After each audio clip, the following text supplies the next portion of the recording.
commissural, because anterior and posterior commissure. The biggest commissural bundle or fiber is what? Corpus callosum. Good, right? And then you have going from occipital to frontal lobe, or at least going in an anterior, posterior anterior direction, fibers that go that way. So up and down, side to side, and this way. And those are called associational fibers, either long or short associational fibers, right? And some of them have names like the arcuate fasciculus that join the Wernicke's and Broca's area, but we're not going to ask you probably to that specific level, but if you know those general broad terms and some examples of them. Let's see, okay? Then besides white matter, we did review all the areas of the cortex, right? Primary motor cortex, primary sensory cortex, but then we added quite a bit to it. Things like all the associational cortices that are next to it, right?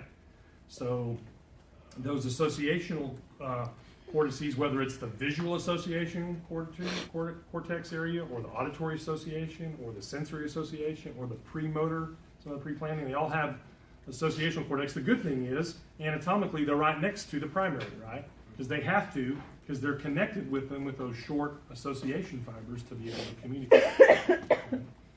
So know what those areas do, including, you know, all of the areas of the frontal lobe, where we talked about what happens in some of the frontal lobe and some of those areas like motivation, goal, direction, executive type function. So just visit those sets of slides to be fairly familiar with the cortex. I think you guys are. I was eavesdropping in on some of you guys yesterday as you were either teaching or coercing the OT students. So it was kind of coercing them into thinking that you know what you're talking about. And you did. You did, right? You did. Right? So it was good.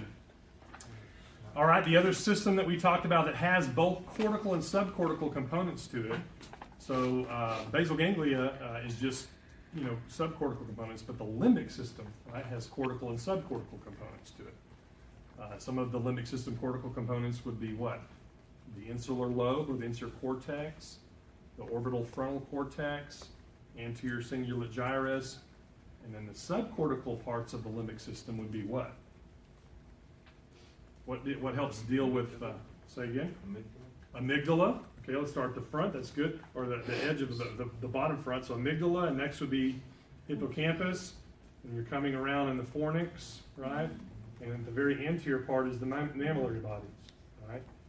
A mixture of having to do, the limbic system has to do with what two functions, if you had to narrow it down? Emotional and memory, right? Emotion and memory. Good. Let's see. And then blood supply, even though it's kind of like the sacral and coccyx. You just learned it, you're being tested on it. Well, but we've kind of been talking about it. You don't know really. Yeah. So blood supply though, so just know all of it is ultimately coming from what two parts of the body? The internal carotid or the vertebral artery. And from there, if you can kind of map your pathways out, right, you pretty much know that vertebral artery system and the internal carotid artery systems. I mean, there are much smaller arteries that feed off, for example, the middle cerebral artery that I'm not testing you on, right? But I'm just asking you to know those main ones. From the vertebral, you're going to have those cerebellar arteries. You're also going to have the posterior cerebral. From the internal carotid, you're going to have the anterior cerebral and the middle cerebral. You do have some branches off the internal, right, like the ophthalmic artery. You have some branches off of the middle, like the lenticulostriate that goes deep into the substantia nigra. But if you know those basics, you're going to do well. All right. Now, because it is the final test, it wouldn't be absolutely unfair to make you think a little bit about previous things you learned, like a track or two, right? So don't completely ignore the tracks, right? What are the two main ascending tracks? DCML and the dorsal column medial lemniscus system. Does everybody? I'm looking at some people's faces and I'm like, okay, all right, it's okay. Cobwebs do develop, right? Okay. So dorsal column medial lemniscus system. What does it carry? proprioception, conscious proprioception, and viewpoint discrimination. The anterolateral system or the anterolateral spinothalamic tracts, they carry what?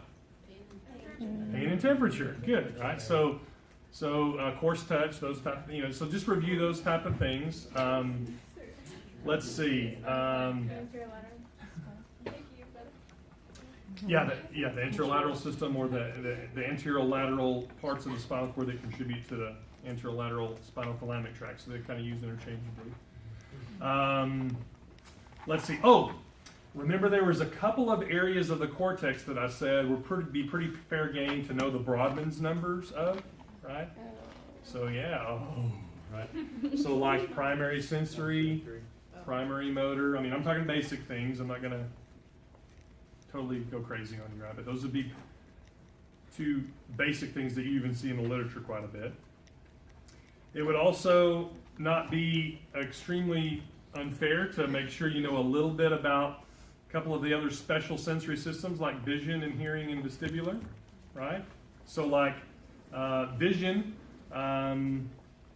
probably tied into the cortex area, right? So you already know kind of where the primary cortex area is. But don't forget the pathway, right? So you can't forget the pathway. How does it get to the cortex, right?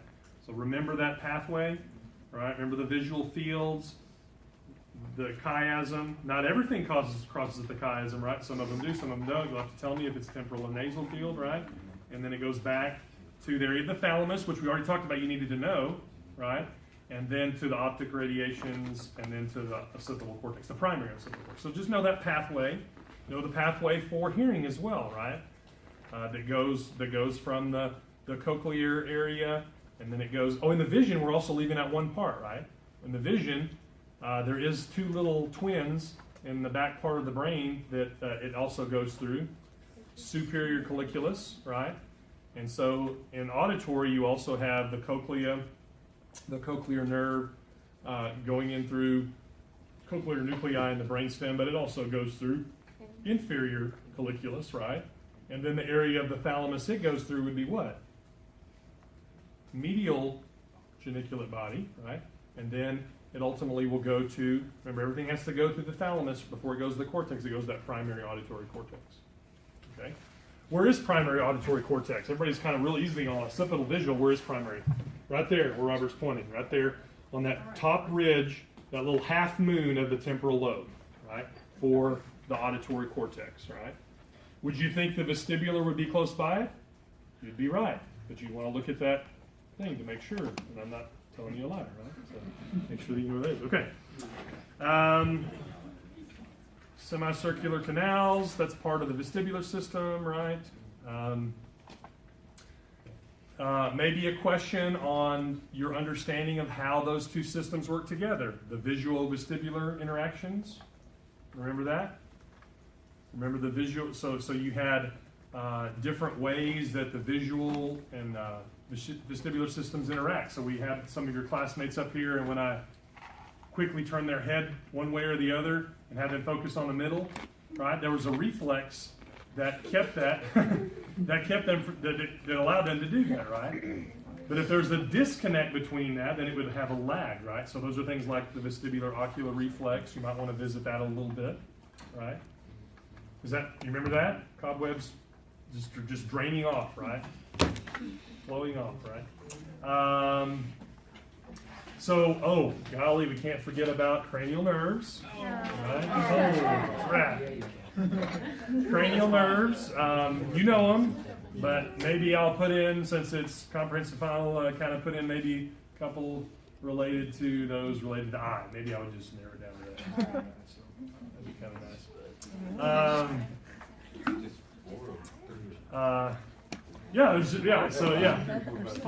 It's not just one for the eye, right? So yeah, make sure, and there's also different types, right?